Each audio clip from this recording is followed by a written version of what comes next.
ما رامین رضاییان رو در سمت راست خط دفاعیمون داریم.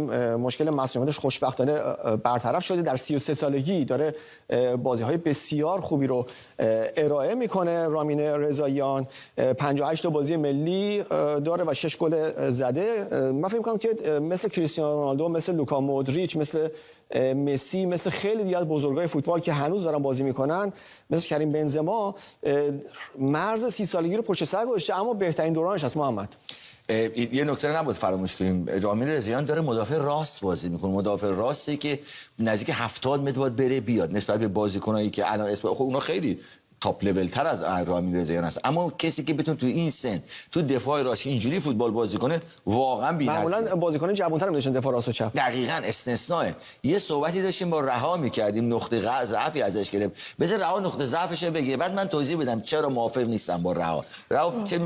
چطور فکر می‌کنی که چرا رامین رضاییان یه نقاط ضعفی داره؟ نظرت چیه در به نظرم توی زمینه مدافع بودن دفاعیش، یعنی توی این سالها نتونسته اون نقطه ضعف رو برطرف بکنه، به همون دلایلی که حالا برانکو کنارش گذاشت، اسکوچیچ اصلا دعوتش نکرد. اما الان فکر می‌کنم که چون بازیکن تکمیل کنندش صادق محرمی همچنان توی لیست هست و توی ترکیب هست، بازیایی که احتیاج داشته باشیم که اون نقطه ضعف رو بپوشونیم، صادق میتونه جاشو بگیره. اما باز دوباره باید بدونیم که نظر شما چیه، که چه کسی قراره که این مسائل دفاعی رامین رضاییان رو پوشش بده تو زمین. ببینید، من اعتقاد دارم بازی ندادن رامین رضاییان در زمان برانکو یا حتی اسکوچیچ به دلیل بحث فنی نبود، به دلیل اینکه رامین رضاییان الان خیلی به قول انگلیسی‌ها بالغ شده، بهتر شده، شرایط بهتر درک میکنه. من روزی که تراکتور بودم، خودم تراکتور بودم، وقتی من معرفی بودم نمیخوام بدون دروازه، نه به دلیل فنی، چون میدونستم یه مقدار حاشیه ایجاد میکنه، بعضی از بازیکن‌ها باش مشکل دارن، خودش با اونها مشکل داره، اما همیشه لحاظ فنی بازیکن خیلی خوب بوده، الان هم هست.